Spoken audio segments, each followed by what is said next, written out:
Nos quedamos en el tema relacionado con el mandato. Yo recuerdo que no vimos el mandato judicial ni tampoco abordamos el documento proveniente del extranjero, que yo creo que nos va a servir mucho y de paso creo que podemos ver el acta de protocolación. Gracias. Les voy a pedir que tengan su código civil, su código de notariado, la ley del organismo judicial. Bueno, vimos todo relacionado con el mandato general, los elementos, la base legal, las características, la clasificación general especial y nos quedamos en que íbamos a ver el tema judicial. El mandato judicial es distinto. ¿Por qué es distinto? A ver, los quiero escuchar. Ahorita están detrás de una pantalla, pueden hablar libremente. ¿Qué diferencia hay?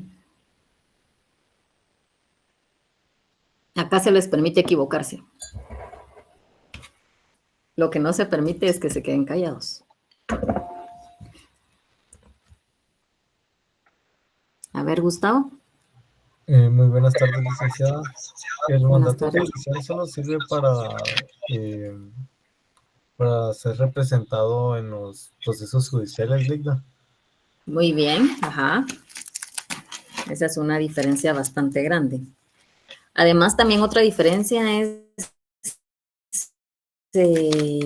son totalmente distintos. Uno se encuentra en la ley del organismo judicial, el judicial, y el mandato general y especial está en el Código Civil, ¿verdad? Y básicamente, el mandato judicial es para que nos representen ante los tribunales, ¿verdad? Como dice Gustavo.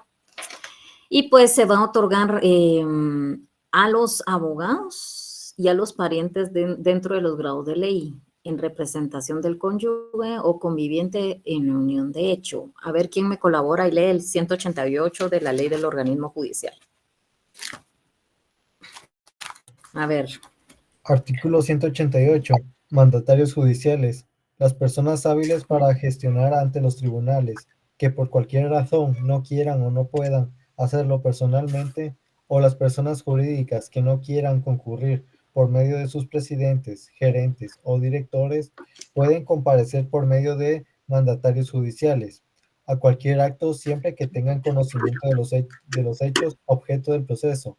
En caso de las sociedades constituidas en el extranjero, sus representantes que tengan facultades judiciales deberán sustituirlas en un abogado para comparecer a juicio si no tienen esa profesión. Muy bien, gracias, Gustavo. Entonces, básicamente, pues, el artículo 188 tiene varios aspectos importantes que abordar. Bueno, vimos que el mandato judicial en el artículo 188 nos indica que se pueden gestionar ante los tribunales que por cualquier razón no quieran o no puedan. Algo importante de ver, ¿verdad? No sé quién tiene su micrófono abierto. Vamos a silenciar. Héctor, micrófono. Ahí está, ya lo silenciamos. Muy bien. Entonces, nos indica que no quieran o no puedan hacerlo de manera personal. O sea, un gerente general de un banco, ustedes no lo van a ver gestionando, viendo audiencias, yendo a recoger cheques, representándole, como indica la ley, a la entidad que está representando, valga la redundancia. Entonces no van a ir a los tribunales, ustedes no van a ver, por ejemplo, al representante legal de Promérica yendo a recoger los cheques de los embargos, ¿verdad? Vamos a nombrar mandatarios judiciales. El tema relacionado con el mandatario judicial es que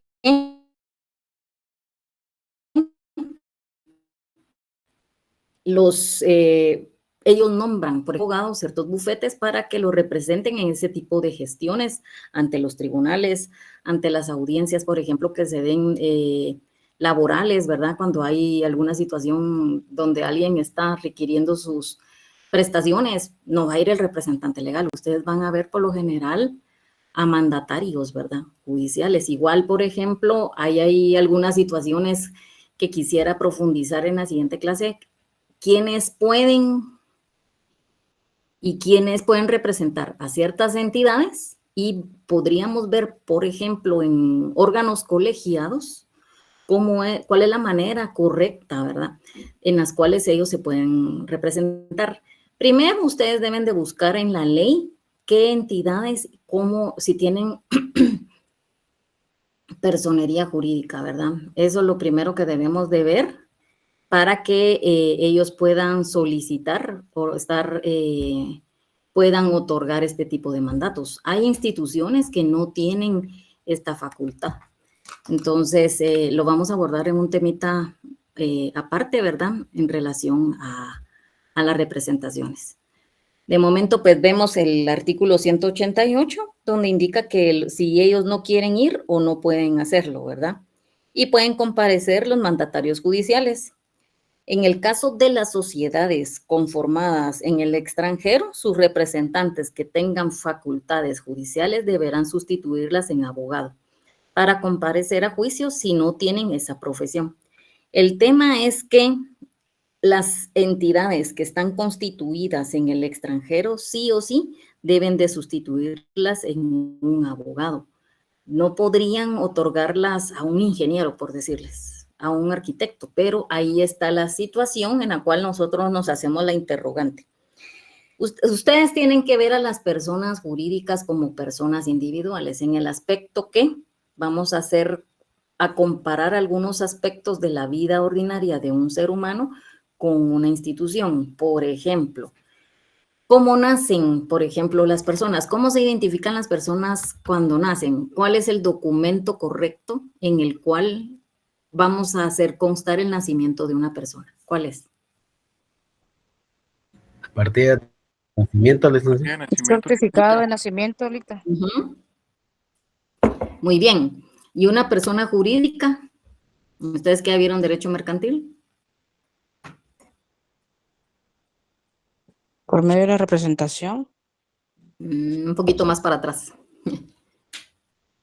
Por las patentes. La escritura de constitución. La escritura de constitución. Alguien dijo la escritura de Constitución. constitución.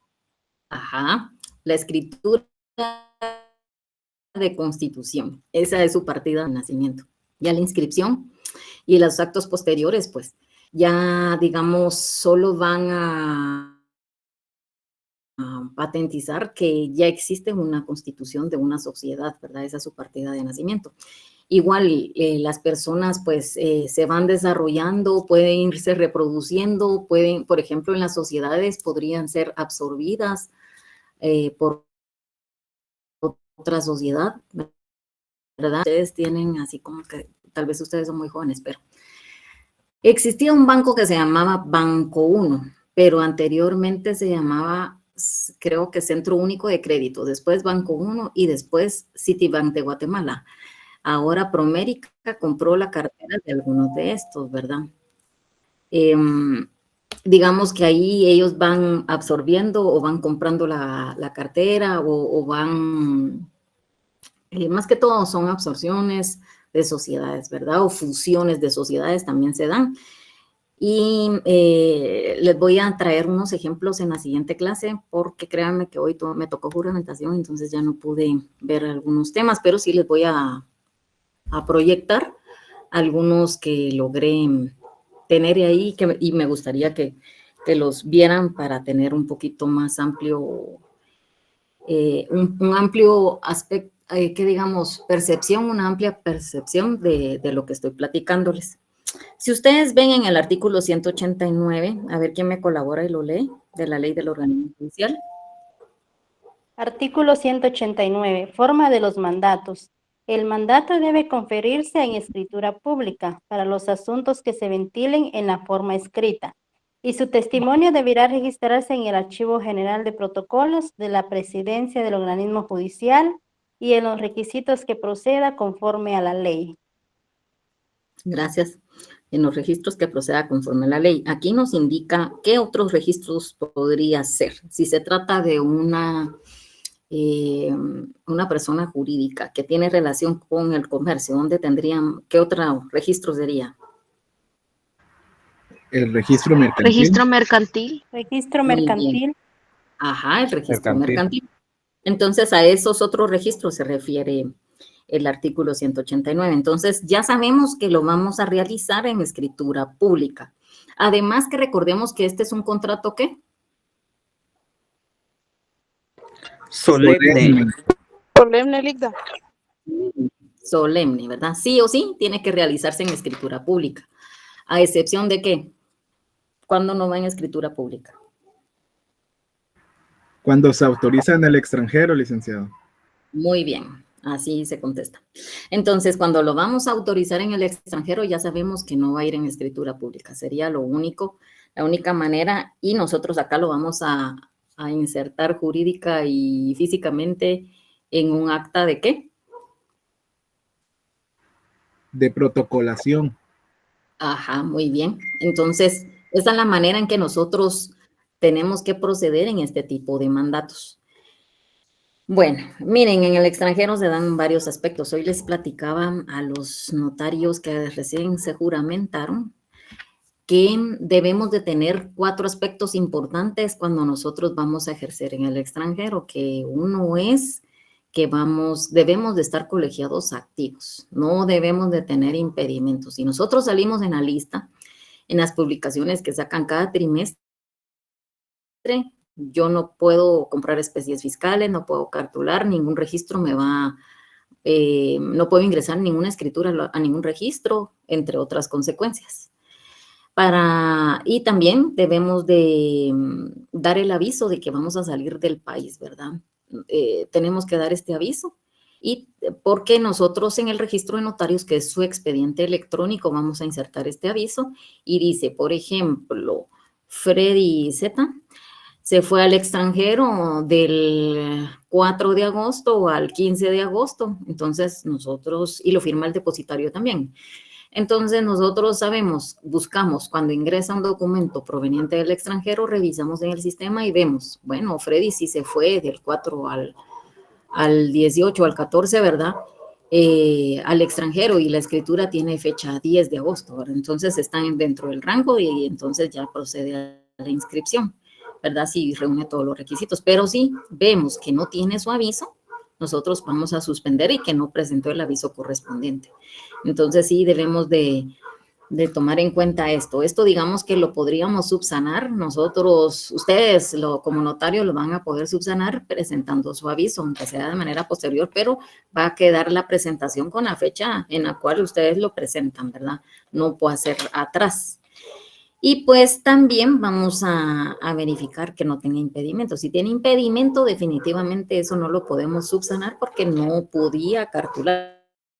Clara en este sentido, que no pueden cartular estando con impedimento, aunque sea temporal y aunque posteriormente se pongan al día, así va a quedar el instrumento público, digamos, en el aire. Entonces, si a ustedes, sus clientes, les pagan el viaje, que muchos pues toman confianza con un notario, le pagan para que viaje al extranjero y le faccione cierto instrumento público, pero si nosotros no tenemos estos requisitos que son obligaciones propias de nosotros los notarios, ¿qué vamos a hacer? ¿Qué justificación le vamos a dar a nuestro cliente, verdad?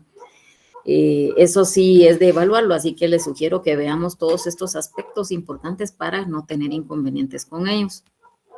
Bueno, volviendo, ¿qué facultades indica el artículo 190 de la Ley del Organismo Judicial?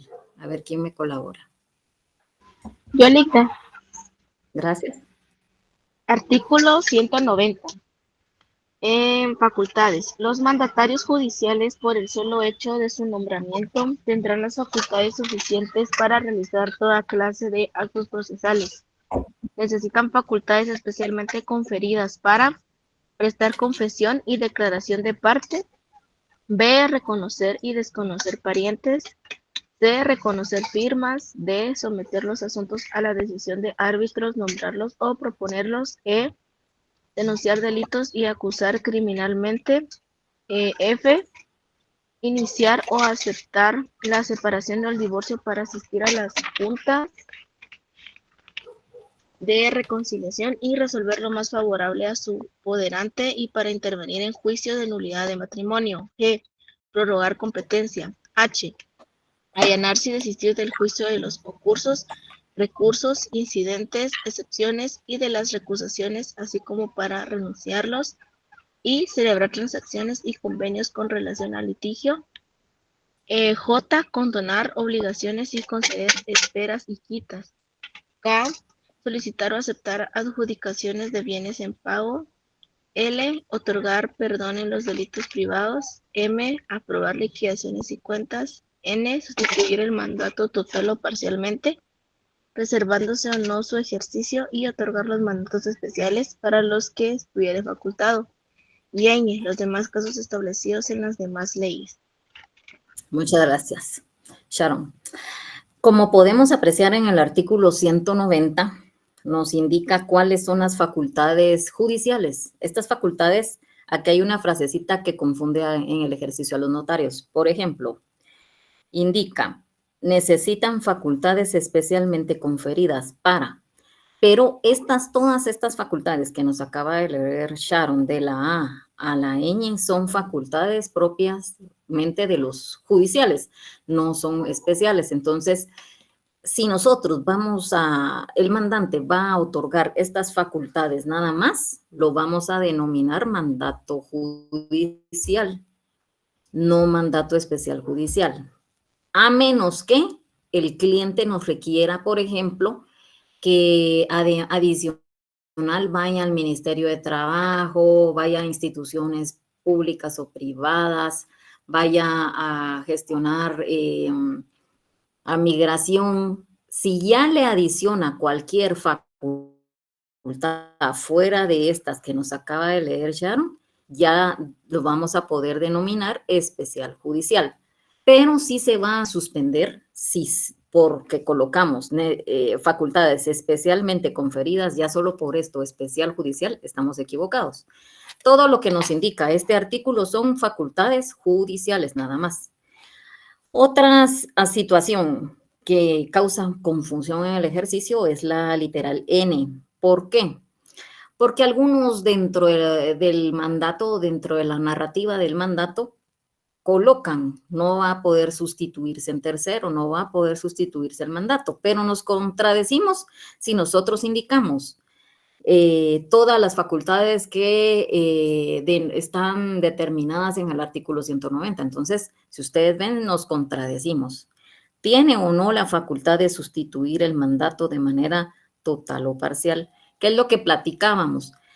Que, por ejemplo, yo le doy un mandato a Stalet y Stalet, yo le doy esta facultad a la N, donde dice que él puede sustituir el mandato total o parcialmente, reservándose o no el ejercicio, y otorgar mandatos especiales para los que estuviera facultado. Yo como mandante le estoy dando el visto bueno y le estoy diciendo, Stalet puede sustituir esas facultades en un tercero, en Rosy, por ejemplo, ¿verdad? Entonces, él puede venir y otorgar un mandato a nombre, digamos, donde yo como mandante, él como mandatario y Rosy como apoderado. Nosotros en la institución así lo determinamos. Entonces, el apoderado sería Rosy, que es la tercera. Y ella podría sustituirla, sí, si le damos esta facultad. Él le puede dar esta facultad, ¿verdad? Pero viene, por ejemplo, Rosy ya no quiere ser apoderada mía, ella no puede venir y, digamos, revocar el mandato que yo otorgué. Eso lo podría revocar yo. Y Stalet sí le podría revocar a ella su mandato, porque él fue el que le dio las facultades. Entonces puede revocar el que le dio las facultades. Esto es algo importante de mencionar. También, si él se reserva o no el ejercicio, él podría decir, Rosy puede hacer 3 de las 10 facultades que me dieron a mí, pero yo también las quiero hacer. O sea, él dice, el mandato, yo me reservo ese ejercicio. O bien dice, yo ya no quiero ejercer este mandato, voy a darle todas las facultades de Judith para que ella los realice. Entonces, el mandato que él está dejando, tendría que dejar sin efecto, sería el de él. Es realmente como una cadena, ¿verdad? Y podría él renunciar, ¿verdad? En este caso, porque no podría revocar su propio mandato, ¿verdad? La que revocaría sería yo en todo caso. Pero, digamos, solo quiero que comprendamos esta cadenita, ¿verdad? Así, de manera coloquial. Bueno, el mandato puede ser general judicial cuando todas las facultades, recordemos que el general son todas las facultades del mandante, y el mandato judicial, lo que nos indica el artículo 190. Si yo hago esta conjugación, sí lo puedo denominar de esta manera. Pero si yo voy a darle facultades puntuales determinadas, sería un mandato especial, y si adicional yo le agrego las facultades del 190, puede ser un mandato especial judicial con representación. Por favor, esto sí veámoslo para que ustedes cuando vayan a cartular no se vayan a confundir. Vamos a ver. Vimos así brevemente que el mandato administrativo no existe. El mandato general con cláusula especial, que está conformado en el artículo 1693 de nuestro Código Civil. A ver, ¿quién me lo lee?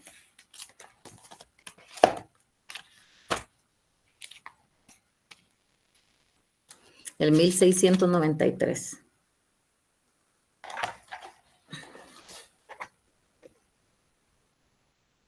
¿Quién lo lee? Yo, Ligda, si gusta. Va, por favor.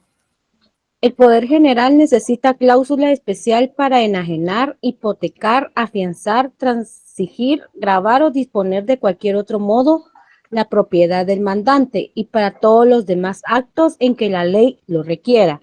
La facultad para celebrar negocios o contratos implica la de otorgar los correspondientes documentos. Muy bien, muchas gracias. Entonces, todo lo relacionado con los bienes del mandante, la propiedad del mandante, nos vamos a basar en este artículo para otorgar el mandato general con cláusula especial, donde estamos disponiendo de cualquier modo el mandante, los bienes del mandante. Puede ser dinero también, no tienen que ser precisamente solo bienes inmuebles. A ver, Luis. Buenas tardes, licenciada, gusto saludarla. Yo tengo una dudita en cuanto a esto del mandato general con cláusula especial. En la cláusula especial puede haber más de, más de dos facultades, o sea, venda esta casa y que venda esta otra casa, solo puede ser una casa la que tenga la facultad de poder vender, enajenar o hipotecar, o pueden ser varias casas. O pueden ser varias. Pueden ser varias, ¿verdad? No se Sí. entendería por fuera, porque he visto mucho que como que cláusula especial y solo es determinada cosita, solo puede vender esta determinada casa. O sea, mi pregunta es si pueden ser más de 2 o 3 casas.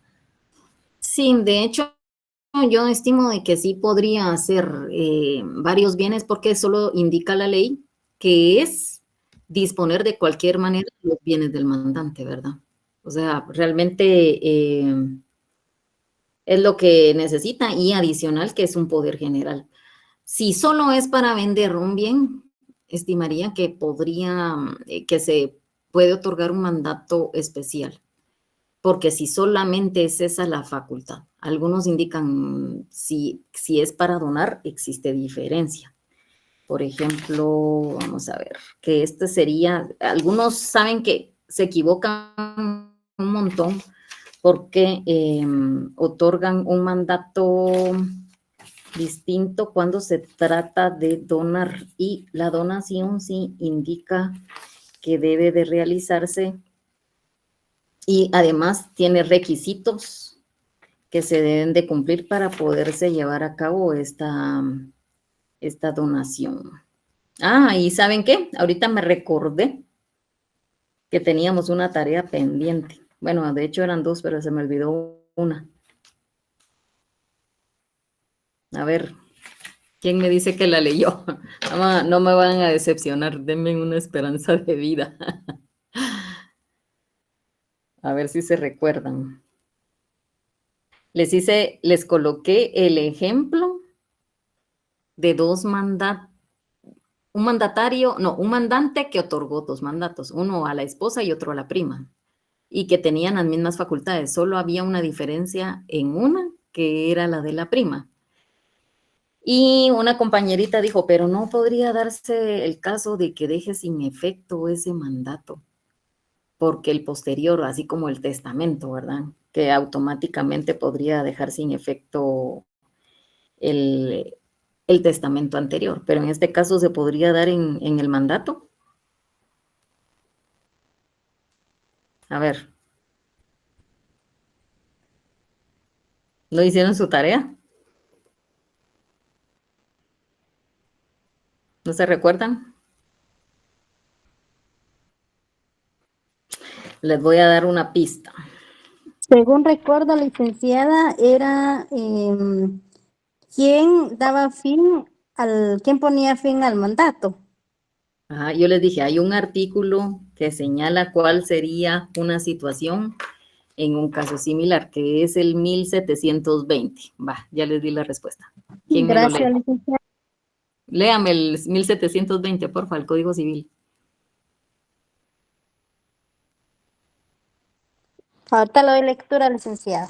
Va, Lita, gracias. el 1720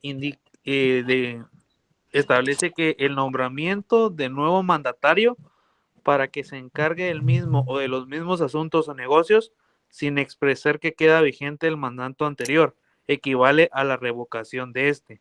Los efectos de la renovación comienzan desde el día en que se notifica el anterior nombramiento, el nombramiento del sucesor.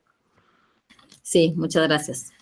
Bueno, conforme a este artículo, nos indica que el nombramiento del nuevo mandatario para que se encargue de lo mismo, pero en este caso del ejemplo concreto yo les dije que tenía todas las mismas facultades excepto una, ¿verdad? Que era disponer de los bienes. Entonces, de las demás facultades eran iguales, menos esa. Además que el de la prima era posterior al de la esposa. En todo caso, pero ahí se entendería que está revocado si tuviera las mismas facultades, pero tiene una distinta. Y además indica que la revocación comienza desde el día siguiente de la notificación al mandatario, el nombramiento del sucesor, y esto lo tendría que hacer en todo caso el mandante, pero el mandante nunca le notificó. Así que hay una situación ahí un poco compleja, ¿verdad? Pero definitivamente la esposa no podría revocar el mandato de la prima, ¿verdad? Es para que tengamos el aspecto con el ejemplo, ¿verdad? Y pues, si de repente pues viene en el examen algo relacionado, ¿verdad? Ya sabemos qué tipo de mandato. Ahora volviendo al tema de la donación en relación a la donación, ¿sí? Sharon. A mí me generó una duda, Lita. Buenas noches. Buenas noches. Sí. Este artículo 1720 rige para cualquier tipo de mandato, ¿verdad? O sea, digamos el judicial especial, etcétera, etcétera, etcétera. Ah, Sí, ¿verdad? el mandato, recordemos que este es el Código Civil, tendría que ser mandato especial o mandato general. El judicial no, el judicial nos vamos a regir por la ley del organismo judicial. Ah, ok. O sea, este solamente al que es del Código Civil y el otro sería otra cosa completamente diferente. Ah, ok, ok. Gracias, Que Lina. se da una situación así bien interesante porque a veces pues los jueces con el respeto que se merecen resuelven un caso de un contrato mercantil basándose en el Código Civil. Cuando, si ustedes se ponen a analizar la ley, el Código de Comercio nos indica, ¿verdad?, que aquí pues nos vamos a regir en relación a los contratos mercantiles, pero si se trata de contratos civiles, estamos viendo precisamente este capítulo. Antes de que olviden, el Colegio de Abogados va a sacar una conferencia el miércoles. Les voy a decir cuál. Porque incluso se lo compartí a Rosy ahí, venía en el camino yo. No, se lo mandé, creo que anotado. Y me gustaría que sí la vieran porque es en relación al leasing, introducción a la ley de leasing. Este señor Quique Moller se llama, el Enrique Moller. Es de un bufete grande privado y creo yo que valdría la pena que lo viéramos. Pero el inconveniente es que es a las 5 de la tarde y es el miércoles 6, o sea, pasado. Creo que, y como es la introducción y se va a transmitir, ustedes pues no podrían inscribirse, ¿verdad? Porque pide colegiado activo, pero sí pueden ver la transmisión en Facebook y YouTube, ¿verdad? Para que pudiéramos verlo, ¿verdad? Creo que, o vemos la retransmisión, en todo caso, si no la vemos, ¿verdad? Pero sí me gustaría que sí la viéramos porque sí es interesante este tema y es bastante dinámico el... ¿Sharon? O no sé, se quedó la mano así. Sí, se quedó la mano, ahorita la voy a bajar, Rita, disculpe. Va, no hay problema. Bueno, viendo el tema relacionado con la donación, creo que estaba buscando el artículo relacionado con la donación entre vivos, para que viéramos qué solicita la ley. Y saben que tengo otra presentación ahora que me recuerdo más, está mejor estructurada que esta, pero bueno, ya empecé con esta. Bueno, voy a seguir porque ya como si nada son las 1:30 y quiero abordar más. Ya vimos los mandatos con representación y sin representación, que ya les proyecté incluso uno sin representación, y los casos especiales relacionados con menores. Fíjense que los casos relacionados con menores es bastante delicado, ¿verdad? No podemos dar facultades muy amplias, incluso les proyecté un tema relacionado con menores y por qué se dio la suspensión. Y en relación a arraigo, que eso sí es como nuestro diario vivir allá,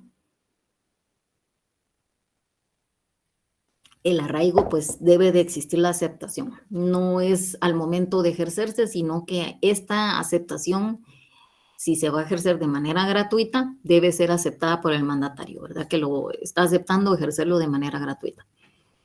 Y cuando necesitamos un mandato, un poder especial, pues está en el caso de relación de donar entre vivos, contraer matrimonio, otorgar capitulaciones matrimoniales, reconocer hijos, negar paternidad, demandar la nulidad del matrimonio, constituir el patrimonio familiar y pactar las bases referentes a la separación o el divorcio. Si ustedes ven el 1860 de nuestro Código Civil, nos indica: la donación puede hacerse por medio de apoderado, pero el poder debe designar la persona del donatario y especificar los bienes objeto de la donación y las condiciones a que se sujeta. Entonces, ¿qué elementos debe de llevar una donación? Nos indica que debe de designar para quién es el bien, qué bien vamos a designar y si existen condiciones, ¿verdad? Sí necesito que tengamos claro, si no tenemos alguna condición, pues no es necesario colocarla, pero a quién le vamos a donar y qué bien le vamos a donar, esto sí debe de existir. Todos estos aspectos relacionados con mandatos especiales, si ustedes los ven, relacionan con la persona. A diferencia, por ejemplo, el mandato general con cláusula especial que se relaciona a los bienes. Muy bien. También los albaceas van a otorgar poderes especiales, pero no el administrador de la mutual. El albacea, ¿quién? Ustedes se recuerdan cuando vieron Civil. ¿Quién es el albacea? El guarda de que se cumpla la voluntad, algo me acuerdo. Muy bien. ¿Quién lo designa? Si no estoy mal, es la persona a la que otorga. Así es. Ajá, así es. Entonces, esta persona, el testador, muy bien, Keila, es el testador quien va a determinar quién va a ser el albacea. En cambio, el administrador de la mortual, ¿quién lo designa?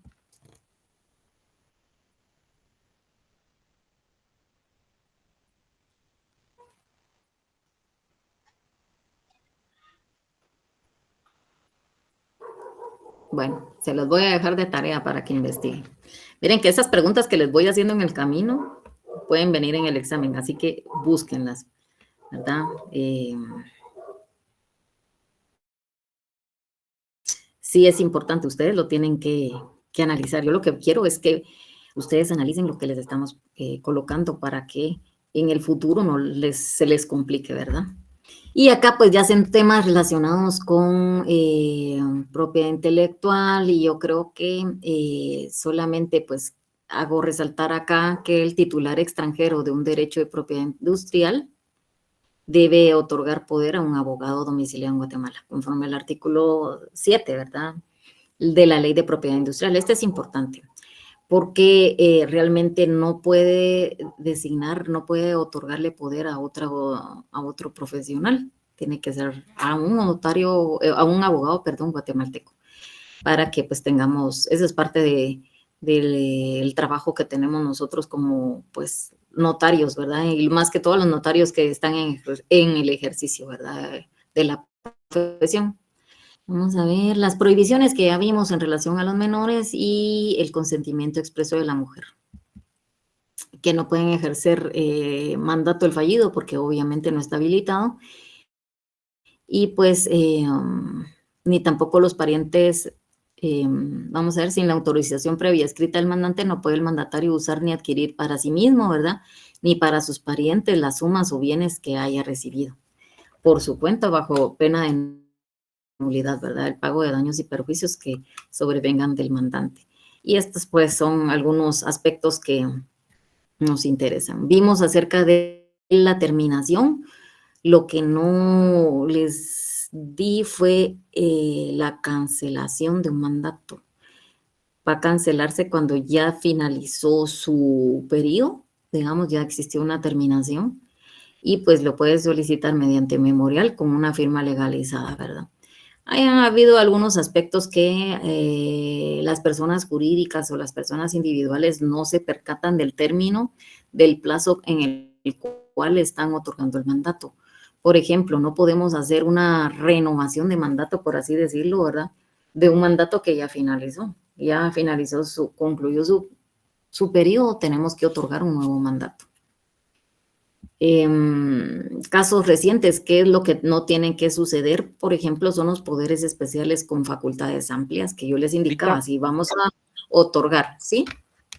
Una pregunta ahí con la terminación que usted comentaba, que no se pueden renovar y ese tipo de cosas.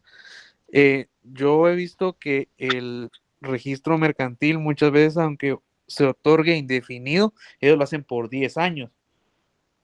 O sea, ellos en la razón lo ponen como 10 años, aunque sea indefinido.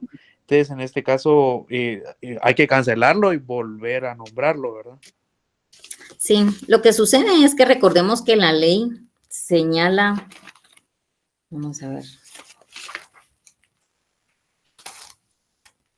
la ley señala que si no tiene un término el mandato, o sea, si lo definimos como un plazo indefinido, el 1726 del Código Civil nos indica que el mandato general que no exprese duración, pero dice que no exprese duración, se considera conferido por 10 años, contados desde la fecha del otorgamiento, el mandato general, salvo prórroga otorgada por las mismas formalidades del mandato.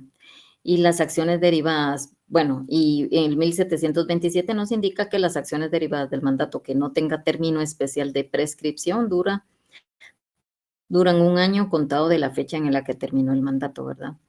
Si existen pues algunas acciones del mandato que no tengan término especial de prescripción, o sea, que no prescriben durante un año contados de la fecha del término.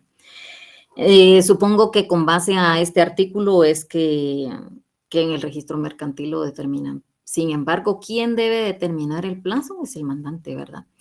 El mandante, por eso nosotros le colocamos indefinido, porque él no está señalando un plazo exacto. ¿Sí, Freddy? Freddy. Oye, ¿ya me escucha, licenciada? Disculpe. Ah, ok. Tiene una pregunta justamente también con los mandatos de plazo indefinido. Cuando se otorga este mandato, ¿en qué momento se sabe de que, digamos, el mandato terminó, por así decirlo? Por ejemplo, en caso de que como en el ejemplo que nos dio al inicio, que se otorga otro mandato, se debe notificar que hay un nuevo mandato y notificar también al mandatario, o no es así el caso de que se termine un mandato indefinido. Recordemos que quien determina el plazo, al final de cuentas, la ley nos da la solución. el mandante, que es quien está otorgando el mandato, él puede venir y revocarlo, ¿verdad? Aunque tenga un plazo indefinido, ¿verdad? Sí, máximo si es un mandato general. Yo les comentaba en clase de que, pues no es un único caso, pero hace quizá un par de meses llegaron 2 adultos mayores indicando que querían revocarle el mandato al hijo porque les había vendido todos los bienes, ¿verdad? Ellos vivían en el extranjero y pues ellos estaban conscientes de que se habían equivocado, ¿verdad? Que le habían dado un mandato general al hijo. Pero ahí es donde va nuestro asesoramiento como notarios. Nosotros debemos de advertirle a nuestro cliente y decirle, mire, si usted quiere otorgarle un mandato general, estos aspectos se dan. Por ejemplo, esta persona puede disponer de los bienes. Si bien es cierto, digamos, no indica propiamente que pueda disponer de los bienes, por ejemplo, un mandato general con cláusula especial, pero a veces al otorgar mandatos generales también estamos dando todas las facultades, ¿verdad? Como que si yo misma las estuviera haciendo. Entonces, debemos de colocarle en esta balanza, por lo menos de nuestra parte, como asesores de nuestros clientes, asesorarle, indicarle y advertirle de que estas consecuencias puede tener, ¿verdad? ¿Usted lo acepta de esa manera? Sí, ya es cuestión de ellos, ¿verdad? Si lo quieren otorgar de esta manera, pero nosotros sí tenemos que advertirles, ¿verdad? He visto otros casos, por ejemplo, ustedes, no sé si ustedes se mantienen más en redes sociales que yo, pero yo estaba en la corte y después cuando iba saliendo veo una noticia que estaban allanando casi que a la par de donde está varias oficinas de notarios, ¿verdad? Varias oficinas de notarios, de tramitadores, en las cuales pues están, algunos pues indicaban que a través de las denuncias de varios notarios que les falsificaban la firma y el sello. Entonces, entre otros, ¿verdad? Aspectos que ellos estaban determinando, pues ya vamos a ver más adelante porque no he podido ver, ¿verdad? En relación a que el desarrollo de esta investigación. Pero nosotros, como pues allá en el registro nos enteramos de muchos temas, ¿verdad? Por ejemplo, yo les comentaba de como 3 notarios. Uno que era un notario un poco joven, que nosotros, pues al momento que ingresa un documento, se manda un mensaje al notario, eso se implementó el año pasado, en el cual les indica, ingresó un mandato, ¿verdad?, autorizado por usted. Pero él indicaba, no, yo no autoricé ningún mandato. Cuando vimos, resulta que era un testimonio transcrito. Y cuando pues retuvimos, porque nosotros tenemos que interponer la denuncia, ¿verdad?, correspondiente, como registro ya será el Ministerio Público si investiga o no investiga, para nosotros nos curamos en salud y nosotros realizamos la denuncia. El señor director pues hace el memorial y ya se manda a que se haga una denuncia formal con los documentos incorporados. Otro caso de un notario donde indicó que él estaba muy preocupado, ¿verdad? Pero el notario que les comento anteriormente, resulta que él había cambiado firma y sello, y pues obviamente los delincuentes no se habían enterado, ¿verdad? Utilizaban uno similar al anterior que él tenía, y él sospechaba de alguien que fue socio del bufete, ¿verdad? El otro caso fue de un notario que estaba muy preocupado él porque llegó, también le mandó un mensajito y me dijo, mire, yo no he otorgado mandatos, ya tuve una denuncia anterior en la cual pues la presentamos y pues el MP, él decía de que no habían realizado ninguna investigación, que él propiamente había hecho la investigación y resultaba que era un bien inmueble en la zona 13. Pues que al verificar en la zona 13 el bien inmueble, como que los propietarios legalmente eran 2 personas, 2 adultos mayores, que era un médico que con su esposa sin hijos habían fallecido. Entonces, obviamente alguien se quería ahorrar el sucesorio, ¿verdad? Ese es el otro, y el otro era de unos adultos que también vinieron del extranjero indicando de que ellos les habían falsificado se enteraron por los vecinos, así fue, en un residencial, como que ellos tenían su casa con candado, y como ya tenían varios años de haberse ido al extranjero, pero todo el mundo los conocía, entonces como que los mismos vecinos le advirtieron y le dijeron, mire, usted, ¿por qué no me vendió el bien? Mejor me lo hubiera vendido a mí, no que se lo vendió a alguien más, y él dijo, yo no he vendido ese bien. Al final, pues, los mismos vecinos llegaron, porque era dentro de un residencial, llegaron a pedirle a esta persona que les diera un documento donde constara que ellos les habían vendido y como que se le juntó la gente ahí. Le tomaron foto al DPI y la persona se fue huyendo, ¿verdad? Obviamente se fue huyendo. Y pues la policía, como siempre, pues se presentó un poco tarde, ¿verdad? Ya no estaba esta persona, pero ellos lograron tomarle la foto al DPI. Y ella primero se presentó como notaria y después resultó que no era abogada porque buscamos en el registro y no aparecía. Esos temas, ¿verdad? Son anécdotas que nos suceden. Bueno, vamos a continuar en los pocos minutos que nos quedan. Perdón, Eli, una última duda, perdone, con el tema de los indefinidos, disculpe. Ajá. Si, digamos, en algún momento me presentaran un mandato, digamos, del año 1990, por decirle algo cerca, ¿no? ¿Qué documento puedo tomar yo o puedo pedir una certi al registro electrónico de poderes o a algún lado de que me indique que ese mandato sigue vigente? ¿O no hay documento, digamos? Sí, se puede pedir una certificación del mandato, aunque todos sabemos que el plazo no va a ser para siempre, ¿verdad? Que el hecho que no esté definido no va a ser eterno, ¿verdad? Tiene pues los mandatos generales 10 años y los mandatos especiales, ¿cuál sería el plazo? Aunque no lo indicara. ¿Y si sí lo indicara? ¿Y si sí ¿Cómo? indicara que es indefinido? ¿El especial? ¿El general o el especial? Pues se entiende que son 10 años. Porque no indican que no exprese duración, dice. Se consideran conferidos por 10 años contados desde la fecha del otorgamiento. Aunque indique indefinido, si no indica que son 8 años o 15 años, es 10 años. 10 años. Ah, comprendo. Ajá. Espérenme. Bueno. ¿Y el mandato especial?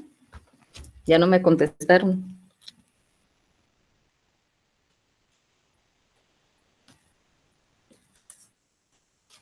¿Cuál sería el plazo del mandato especial?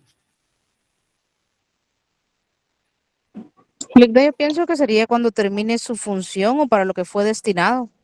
Así es, muy bien, así es. El mandato especial es cuando ya cumple para lo que fue otorgado, ¿verdad? Y pues ahí está el vencimiento, ¿verdad?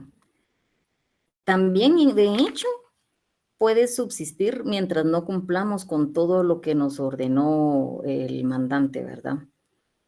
El tema es que en los mandatos generales, si no se indica, o se indica, de hecho, son 10 años, ¿verdad? Aunque aparezca indefinido, nosotros cuando nos han presentado mandatos antiguos, ¿saben? En las cuales de 1980 y algo nos presentaron uno, nosotros pues ya no tiene razón de ser este mandato, ¿por qué presentarlo ahora, verdad?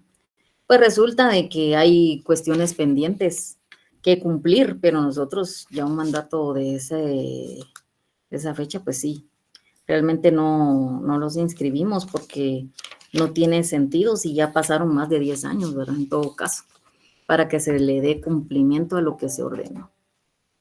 Bueno, solo déjenme ver por dónde voy para darles unos 10 minutitos. Miren, no me da tiempo de abordar el tema relacionado con los mandatos otorgados en el extranjero, entonces voy a continuar porque sí quisiera proyectarles aparte los ejemplos y abordar el tema relacionado con con la apostilla y todo, ¿verdad? Y a solventar dudas y pues si nos da tiempo abordamos otro tema porque también quiero de paso ver el acta de protocolación. Entonces vamos a dejar la clase por acá el día de hoy. ¿Sí? Solo una consulta, quizás puede ayudarme. Yo no, bueno, me hice bolas cuando usted empezó a explicar no sé, bueno, si mal no recuerdo fue el artículo, ¿qué artículo fue? La cosa que tenía el artículo 190 y su inciso N, donde habló del ¿cómo es? Poderío, apoderado. Ahí donde me perdí, podría volverme a explicar esa parte, disculpe, licenciado. Bueno, es que la ley señala, por ejemplo, los elementos personales, ¿se recuerdan cuando los vimos? El mandante es quien otorga las facultades, ¿verdad? Lo que necesita que el mandatario ejerza. Pero en el caso del 190 que nos indica la sustitución del mandato parcial o reservándose o no el ejercicio, esto lo puede una tercera persona ejercer el mandato que yo estoy otorgando como mandante. ¿Y cómo? Lo podríamos explicar como un salto. Yo le doy las facultades a Stalet, ¿verdad? Para que me represente vaya a Migración, vaya al Ministerio de Trabajo, vaya a la SAT, vaya a la municipalidad. Pero viene él y me dice, bueno, son demasiadas facultades para cumplir. Entonces, si yo vengo, y además que me representen los juicios, que reconozca firmas mías, ya le estoy dando facultades judiciales, ¿verdad? Prestar confesiones, por ejemplo, reconocer o desconocer parientes. Entonces, él viene y puede sustituir de manera total o parcial, indica la ley, en un tercero y se va a reservar o no el ejercicio. Esto significa que él puede sustituir todas estas facultades en rosa, ¿verdad? Para que ella los vaya a ejercer en mi nombre. Pero también él dice, yo me reservo el ejercicio, yo también puedo hacer estas facultades, significa, ¿verdad? O puede que no, diga, yo ya no quiero ejercer este mandato, que lo haga Rosa toda, ¿verdad? Entonces, él dice que va a sustituirlo en rosa este mandato y no se reserva el ejercicio. Entonces, se entiende que este mandato él ya no lo va a ejercer, sino que todas las funciones las va a realizar Rosa.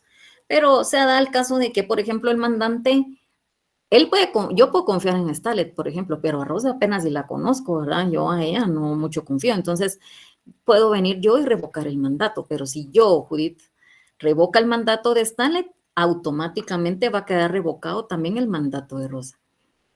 El tercero, ¿por qué? Porque yo soy la mandante, yo soy quien otorga esas facultades, ¿verdad? Y aunque yo le autoricé a Stalet para que él la sustituya, pueda que a mi Rosa pues ya no muy me da confianza, entonces yo ya no le voy a dar esas facultades, prefiero nombrar un mandatario nuevo, ¿verdad? Eso es lo que significa. ¿Sí estamos? Gracias. Bueno, está bien. Tal vez con los ejemplos que los veamos en la próxima clase, pues nos quede un poquito más claro.